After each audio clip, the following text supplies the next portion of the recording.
Hey, science fiction and fantasy authors, would you like to get more exposure for your books and get some support to uncover story ideas, enhance story cohesion, and get some ideas for marketing? Then sign up for my 30-minute story success clinic. Every 30-minute story success clinic is recorded and gets aired as an episode of the How to Write the Future podcast. So sign up today. The link is in the show notes. And now let's get on with the show.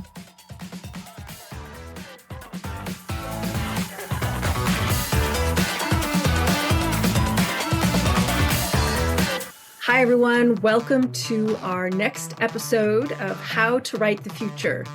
This is a podcast for science fiction and fantasy writers who want to create optimistic stories, because when we vision what is possible, we help make it so.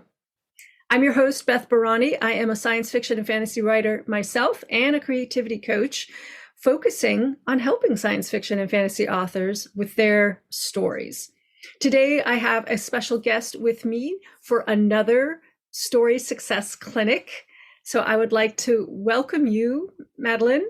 And if you could say your full name and a few words about who you are and what you write, and welcome.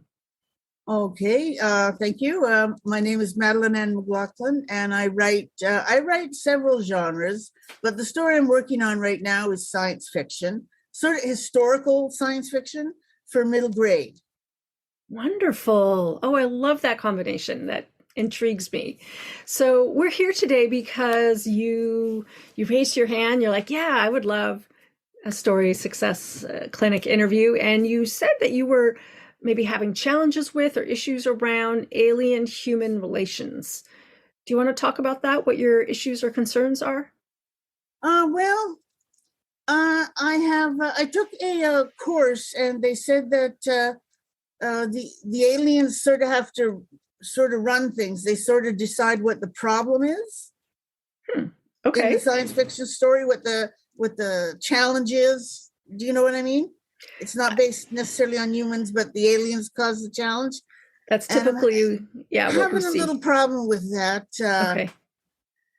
Tell me more. What do you wish, what was your instinct in terms of causing the problem inside your story? Well, basically, I want them, it's middle grade, so I want them to have something against pets. Like they're against dogs and cats. They think they're dirty.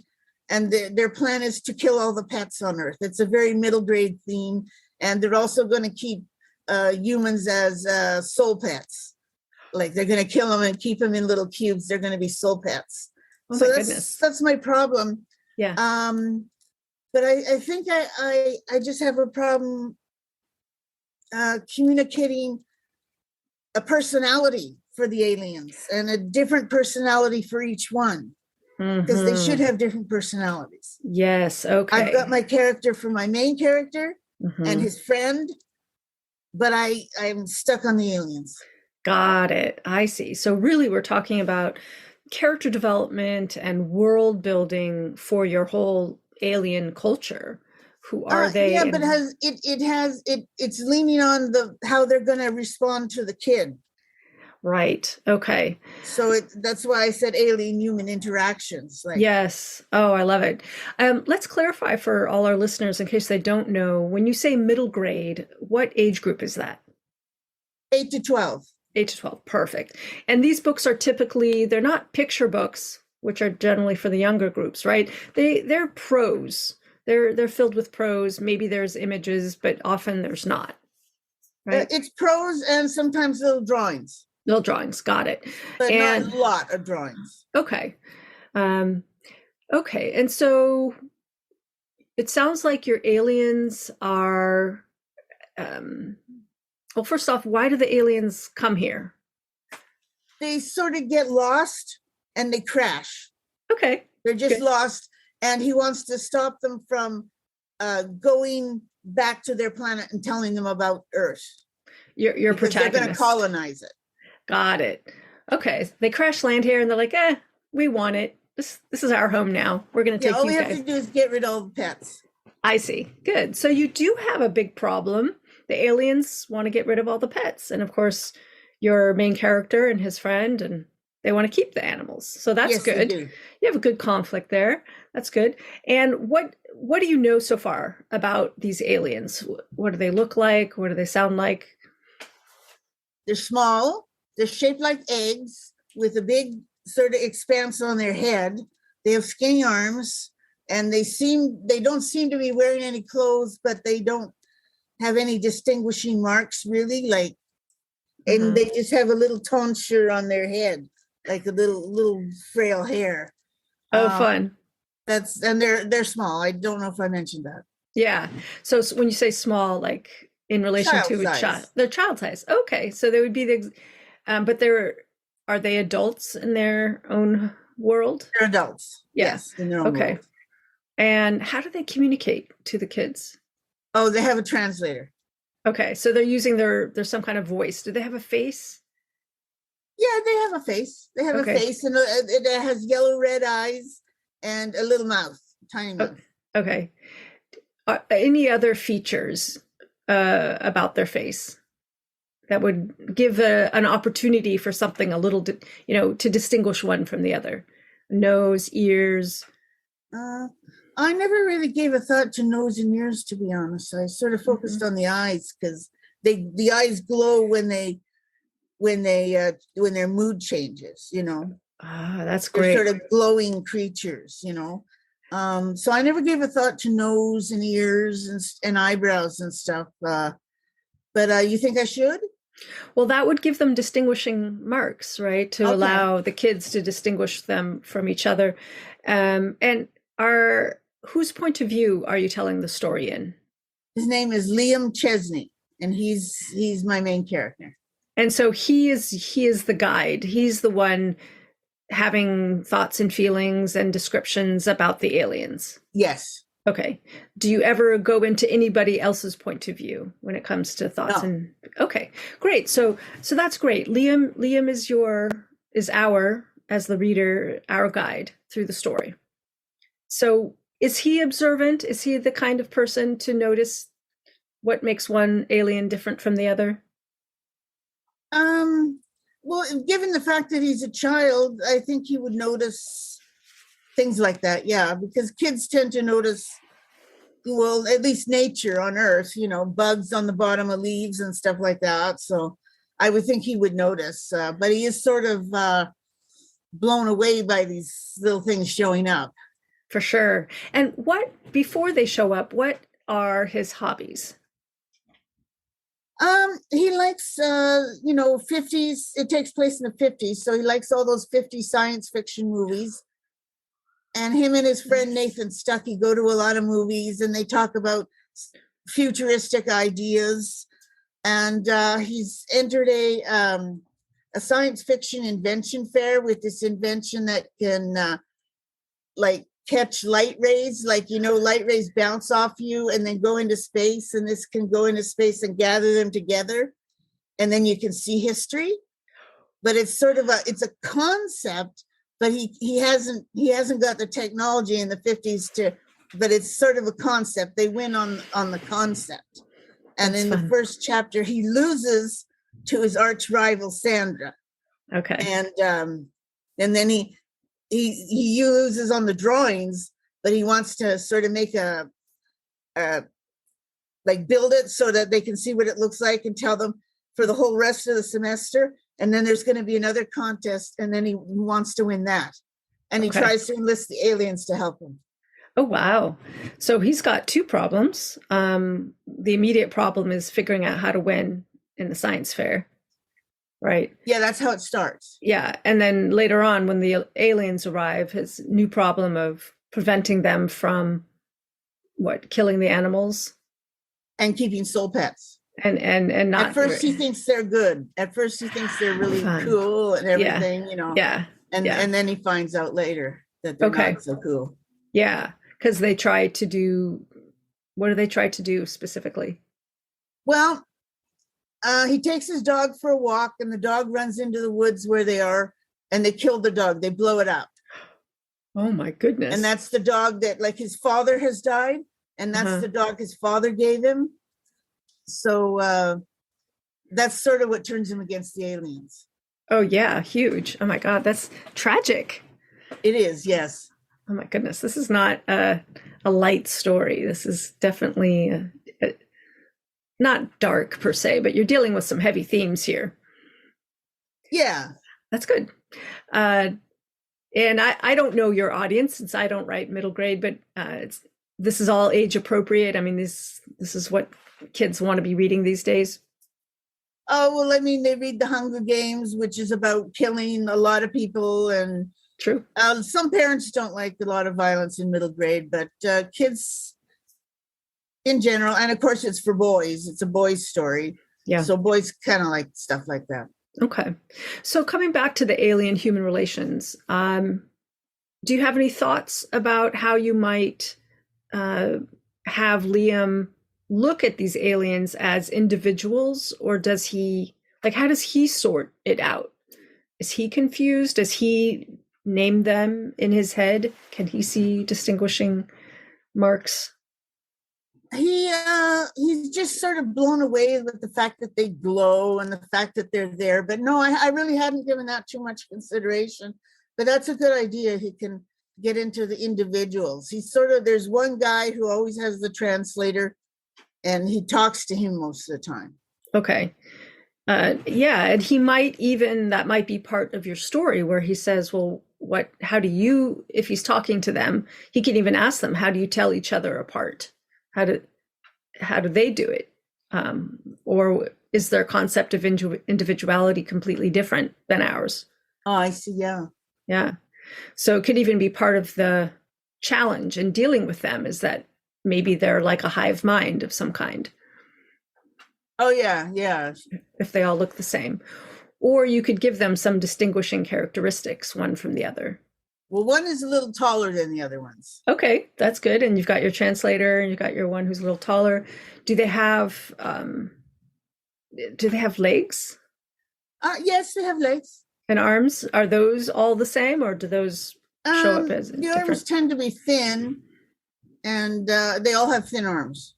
Okay. But are they wearing any kind of, I don't know what their feet and hands are like. Are those different one from the other? I actually never really mentioned them, so okay, it might be a good idea to sync that up too. Yeah, explore that. Because even like I don't know what an analogy would be for Liam, but in his experiences of his favorite movies, does he think about what makes one alien different than the other? Or in his own observations of nature, like what makes one ant or bee different than the other? No, he doesn't go there. Okay. But he could. He could.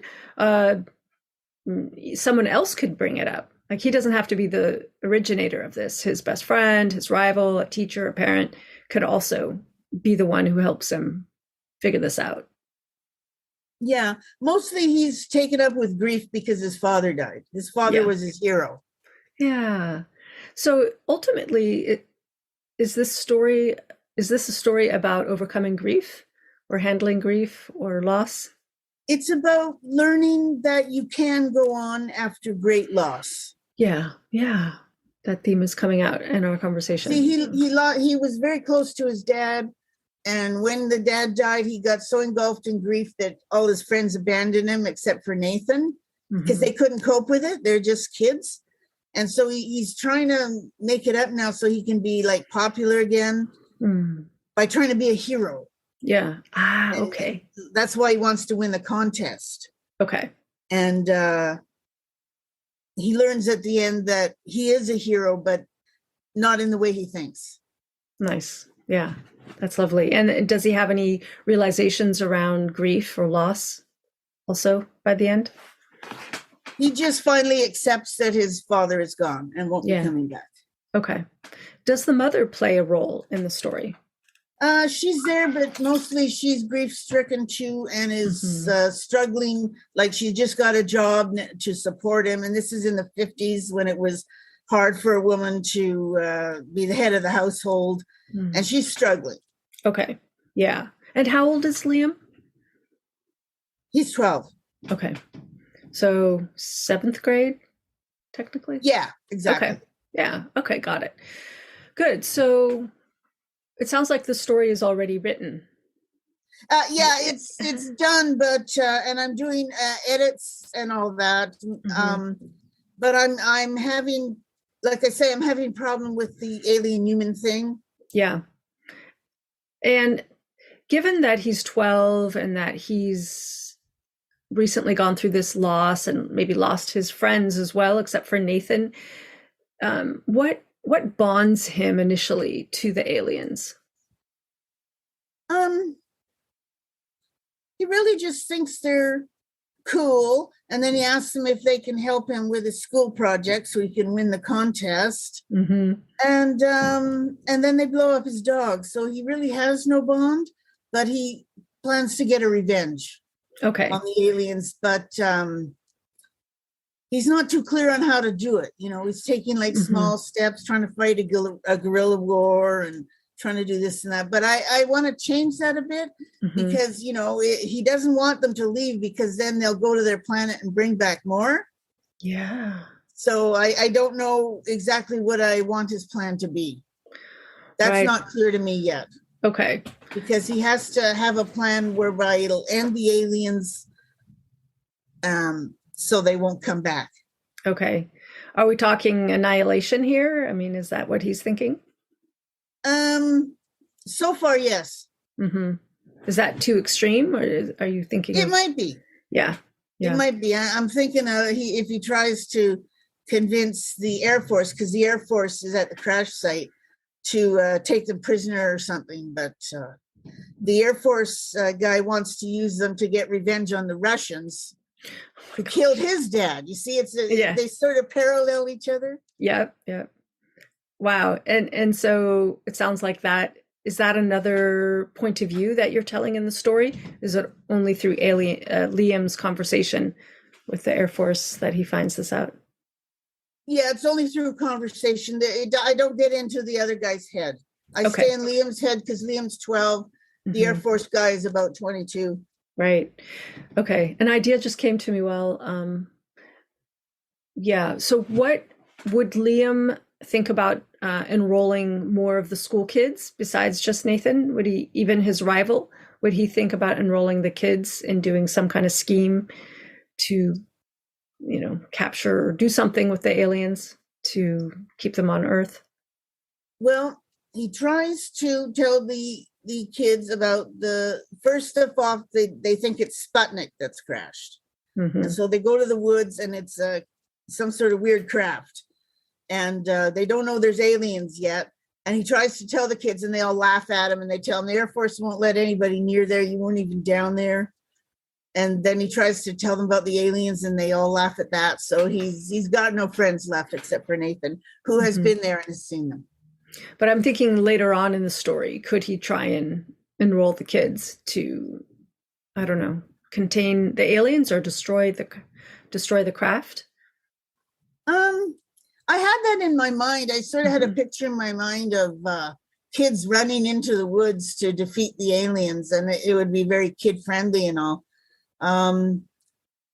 But I didn't write it like that. I have him be a hero by destroying them and making sure they won't come back by himself.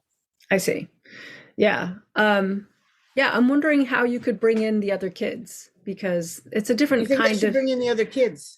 I do, just because, again, you were saying being a hero isn't necessarily what he thinks it is. Yeah. And a lot of hero stories these days are very much ensemble stories. I mean, that is to say, the motif of the solo hero saving the day is less popular with today's youth than before. They're typically more group-oriented and... Like the superhero movies?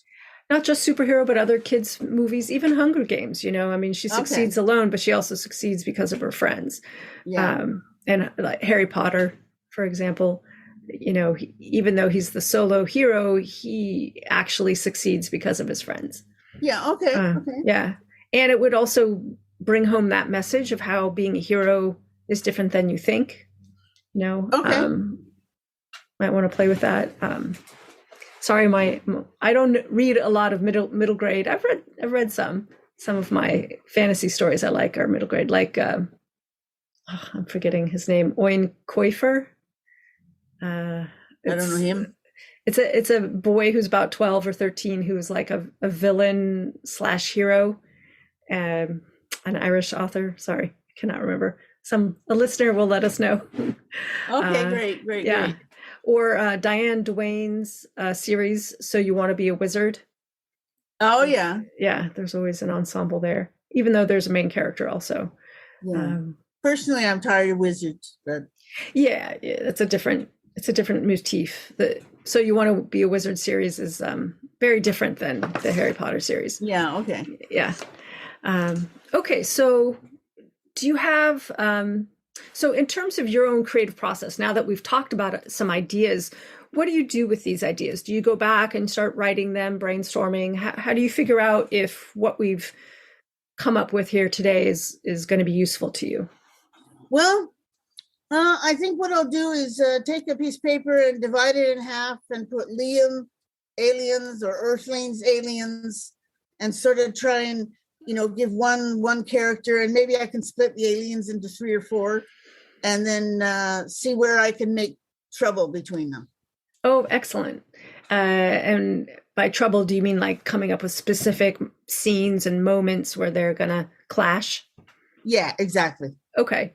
And then in terms of adding in characteristics that we were brainstorming here today, how will you go about integrating those? What I want to do, because I want to use the historical period, so I'm going to have them sort of reacting based on their characteristics to the period, like the hamburger joint, the malt shop, and they're going to react to it from their point of view. Like, if somebody hated a malt shop, they'd say, "Oh, another malt shop," Yeah. But I also hope to give my readers an idea of this period, of the time period. Oh, that's great. So that would be humans reacting to the various aspects of the setting. Yeah, exactly. And how about the aliens reacting, and individual aliens reacting to the setting also in these various ways to give them? They never really come out of the woods. Okay, so they're stay in the woods. Sort of contained there by the Air Force. Oh, they are. Okay. And they still manage to cause problem for Liam and his friends. Yeah. Okay. And do you need to, coming back to distinguishing the aliens one from the other, from Liam's perspective, do you still want to pursue that? Yeah. First off, see, I haven't really decided. I've written the whole thing and I'm editing, but I haven't decided how many aliens to have. Right. I'm thinking 4 is a good number, or maybe even just 3. Yeah. Definitely. I think 4 might be too much to add a whole complete character. 3 might be good. Yeah, 3. And does it even, just to test this idea, what if there was just 2? Would that be too few? I don't think it would be too few. Okay. I just know from, it's easy to write a lot of characters, but then it loses power, right? We lose the ability to create strong conflict if we have too many cooks in the kitchen. You might even do to have just 1. Yeah, what if it's just 1? Yeah, that might simplify your decisions as a storyteller. Yeah. And you could, I don't know why you would want more than 1 in terms like how that would enhance the story or detract. I don't know. Like sometimes it's in the editing we find this out. And does the alien need to attempt to call home and there's a communication failure there? No, when they crashed, what something called their energizing piece crashed, and Liam took it. So he has it in his house, but he doesn't want to let them know. Yeah. Okay. And that's interesting. So they can't really do anything without their energizing piece. Okay. So, except they killed the dog. So they have a little thing that blows stuff up. I see. So and they put it on its head. They actually blow up its head. That is so gross. Sorry. It is really We're gross. gonna have to put a little I know. trigger But warning. kids sort of like gross stuff, don't they? That's true. They do. Okay. So great. It sounds like you know what your next step is in terms of figuring some conflicts out, and we've refined. You're going to have maybe just one alien, so that will simplify.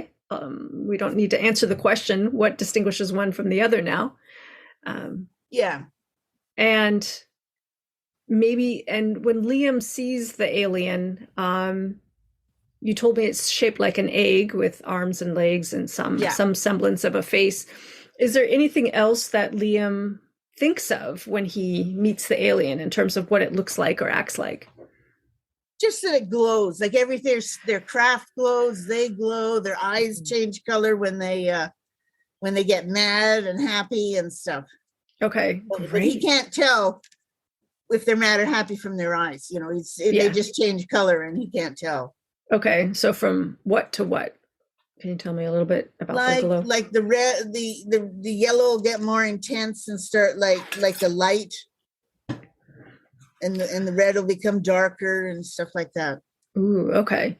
Yeah, get into the colors. I think that's incredibly evocative.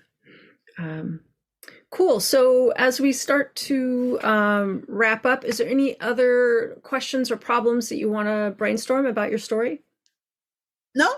Okay. We made some headway today. Yes, we did. Good. Absolutely fun. So, and we talked about your next step. Because this podcast is called How to Write the Future, and I'm very curious about how we as science fiction and fantasy writers can really change the world essentially with our stories and put positivity and positive outcomes into the world through our story. I was wondering how that resonated with you and how you saw yourself as a science fiction fantasy writer. You know, do you see yourself as making a mark in the world with your stories? How do you see that? I don't know if it's the writer that makes the mark or the reader. You know, like when the guy wrote the story about Mach, the speed Mach, and then they named, when they were able to reach that speed, they named it Mach. But he didn't know he was doing that. I mean, it's the reader that does that. Oh, I love that. Yeah. So we don't really know the impact we're going to have with our stories. No. But they do, or we hope they do, make an impact. Yeah. Well, I would say for me, I write to have that impact on readers, and just like I was impacted and continue to be so as a reader. So yeah, of course. Yeah, that's wonderful. Is there anything that you would like? Well, I would like readers and listeners to find out more about you if they would like. So where can they go to learn more about you? There's Madeleine.ca, and Madeleine is spelled Madeleine, and it's all lowercase. And that's a website which is not finished, but you can download a short book. And Fabulous. It's not science fiction, but it's sort of a horror actually. But fun! Oh, that's so fun. So, would you call yourself a science fiction and horror writer? Among other things, because I try and cover a lot of genres. Oh, that's wonderful. Or they just sort of come out of me. Yeah. You know? Oh, that's wonderful. And do you have any advice to anybody out there starting out, wanting to write write stories? Yeah, just don't worry if you get blocked, because when I started, I'd have an idea and I'd struggle to have ideas, but just keep writing like anything. Pick out 2 names out of the paper. That's sort of old fashioned, but off the internet maybe, and just write about those names, sort of some little thing, a love thing or a hate thing or whatever. Mm-hmm. Oh, that's wonderful. I love it. Just, but keep doing it. Just keep doing it, and it'll come. The ideas will come. You won't be able to stop them. Oh, I love that. And I love how it's also very character focused. So put 2 characters in a room who don't know each other and boom, start writing. Yeah, what do they say? Exactly. What do they do? Yeah, that's great. That's so great. Well, Madeleine, thank you so much for joining me today for our 30-minute story success clinic. I hope this is useful to you and to all the listeners. I was inspired. I think your story is fascinating, and please let us know when it comes out. Okay, thank you very much. Write long. and prosper. Science fiction and fantasy authors, sign up for your 30-minute story success clinic and get more exposure for your books.